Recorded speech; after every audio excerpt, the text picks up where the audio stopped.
You've been doing everything right. You set up the automatic transfer, you cut the subscriptions, you stopped eating out as much.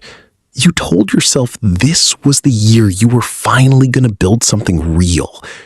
And every month, you check the balance, and it's just barely moving. $6,200, $7,100, $8,400. 3 months of discipline and sacrifice, and the number looks almost the same as when you started. You're doing the math in your head, and it doesn't add up. At this rate, it's going to take forever.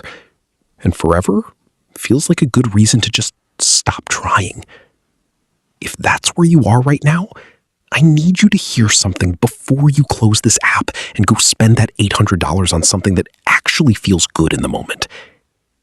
You're not failing. You're not doing it wrong. You're not missing some secret that everyone else figured out. You are experiencing the single hardest stretch of the entire wealth building journey, mathematically, psychologically, and emotionally. And the reason it feels impossible is because for most people, it genuinely is the hardest part.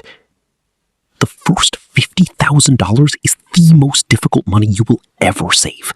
Full stop. Welcome to Debt Theater, where we spend way too much time thinking about money, the psychology behind it, and the systems that make building wealth feel harder than it needs to be. If you want to understand exactly why the first $50K breaks people and what happens on the other side of it, subscribe and hit the thumbs up if this one ends up helping you stay in the game. Before I show you the math on what happens after $50,000, I need to show you something first. I need to show you why the first stretch is specifically designed to feel impossible. Because once you understand the mechanics of it, the frustration starts to make a lot more sense. Let's start with the math of zero. When you have nothing saved and you start putting money away, every single dollar of progress comes entirely from you. Your labor, your discipline, your sacrifice. The money doesn't help itself grow in any meaningful way at small balances because the math simply doesn't allow it. Here's what that looks like in real numbers. Say you're saving $800 a month and investing it at an average 8% annual return, which is a reasonable long-run expectation for a diversified index fund portfolio. In your first month, your $800 earns about $5 in investment returns. $5. You worked, you sacrificed, you transferred $800, and the market handed you back enough to buy a coffee. Month 2, you have $1,600 invested. Your return that month is about $11. Month 3, $2,400 saved. Returns of about $16. The returns are growing, but they are growing so slowly that they are functionally invisible against the effort you're putting in. This is the math of zero. When you have nothing, you are the engine. Entirely. 100% of your progress comes from your behavior, your choices, your willpower. And willpower is a finite resource. It runs out. It gets tired. It looks at a $9,200 balance after almost a year of sacrifice and asks a very reasonable question. Is this actually worth it? Now meet Marcus. Marcus is 28. He makes $58,000 a year, takes home about $3,900 a month after taxes and benefits. He saves $800 a month, which is genuinely disciplined at his income level, about 20% of take-home. He started 11 months ago with nothing. He has $8,800 saved. He feels like he's going nowhere. His investment returns so far have added maybe $340 on top of his contributions. $340 in almost a year. His savings rate is strong, his strategy is correct, and it still feels like financial quicksand. He is one bad month away from deciding it's not worth it and blowing the whole thing on something that at least feels like progress. Marcus is not failing. Marcus is in the hardest part, and the hardest part has a specific endpoint. He just can't see it yet. Because here's what the math doesn't tell you when you're staring at $8,800 and feeling defeated. The engine is building, slowly, invisibly, almost insultingly slowly, but building. And at some point, that engine reaches a size where it starts doing something your willpower never could. It starts saving for you. The psychological layer is just as brutal as the mathematical one. And this is the part most personal finance content skips entirely because it's uncomfortable to talk about. When you have very little saved, your brain operates in what psychologists call a scarcity mindset. This isn't a character flaw. It isn't weakness. It is a documented cognitive state that researchers at Princeton and Harvard have studied extensively. When resources feel scarce, the brain narrows its focus to immediate threats and short-term survival. Long-term thinking becomes genuinely harder to access, not because you're not smart enough, but because your mental bandwidth is consumed by the feeling of not having enough. What this means practically is that saving feels like deprivation. Every dollar you transfer to your investment account is a dollar you could have spent on something that would have made today better. And your brain, operating in scarcity mode, is very good at reminding you of that. Every single day. This is why the dropout rate for new savers is so high in the first 12 to 18 months. It's not that people are bad at money. It's that the psychological cost of early saving is genuinely high, and the psychological reward is genuinely low. You're paying a real cost, comfort, flexibility, enjoyment, in exchange for a number that barely moves and a future that feels abstract and distant. The discipline required to get through this phase is not normal discipline. It is elite-level delayed gratification. And the cruel irony is that the people who most need to build savings are the ones who have the least psychological runway to do it, because financial stress itself burns through the mental resources required to make good long-term decisions. So what actually changes at $50,000? Two things happen simultaneously. One is mathematical, one is psychological. And together, they flip the entire experience of saving from something that feels like punishment into something that starts to feel like momentum. The mathematical shift first. At $50,000 invested at 8% annual returns, your portfolio generates approximately $4,000 per year in investment growth. That's $333 per month from the money itself, not from your labor, not from your discipline, not from your sacrifice. Just from the math of compounding operating on a base large enough to produce visible results. For Marcus, saving $800 a month, that means his total monthly progress is now $800 from his contributions, plus $333 from his returns, a combined $1,133 of monthly forward movement. His portfolio is now contributing 29% of its own growth. He didn't have to earn that 29%. He didn't have to sacrifice for it or make a single additional decision to get it. It just appeared because the base got big enough. And here's where it starts getting genuinely exciting. As the balance grows, the return contribution grows with it, while his monthly contribution stays the same. At $75,000, his portfolio generates about $500 a month on its own.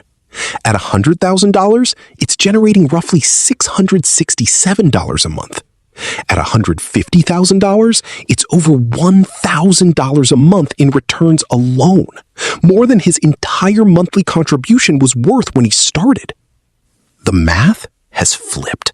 The engine has taken over.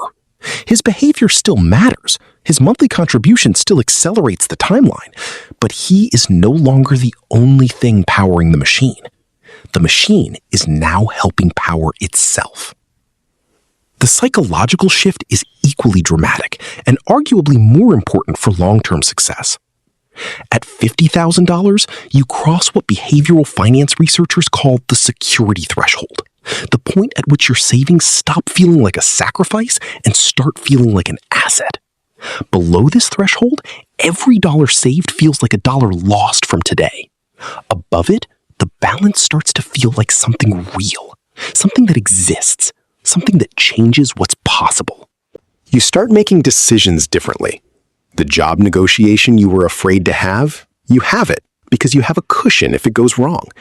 The side project you wanted to start, you start it because failure won't wipe you out.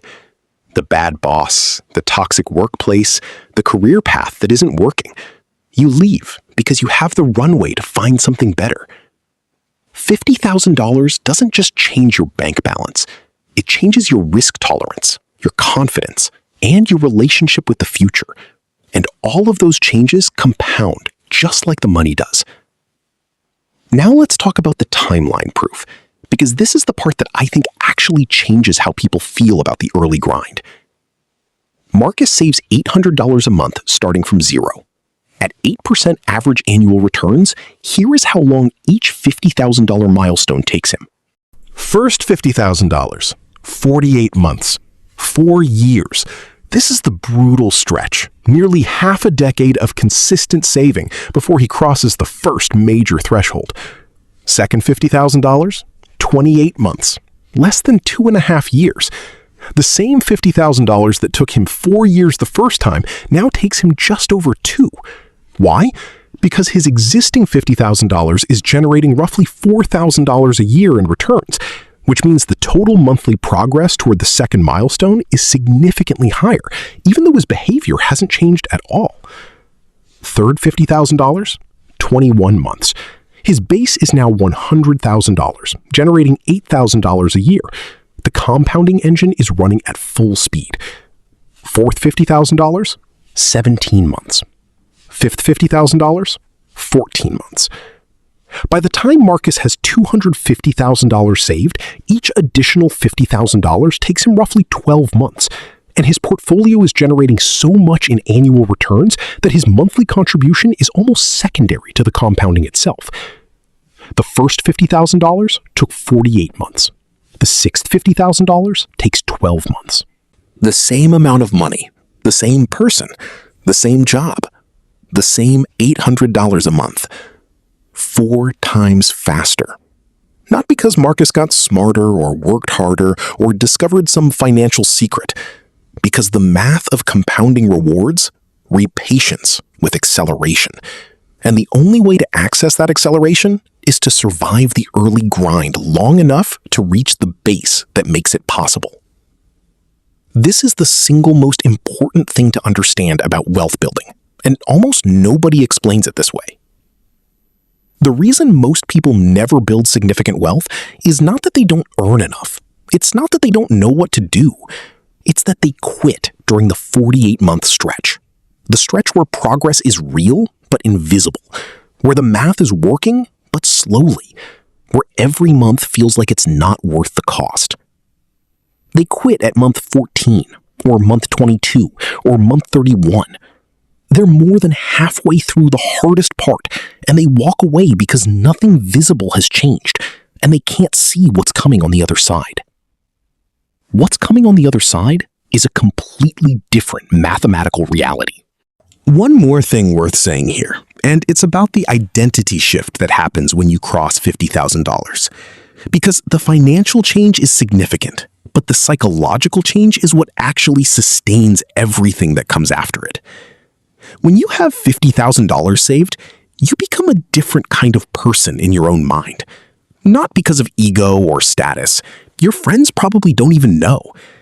But internally, you have proved something to yourself that cannot be unproved. You proved that you can delay gratification across years, not just weeks. You proved that you can hold a long-term goal in mind while short-term temptations constantly push against it.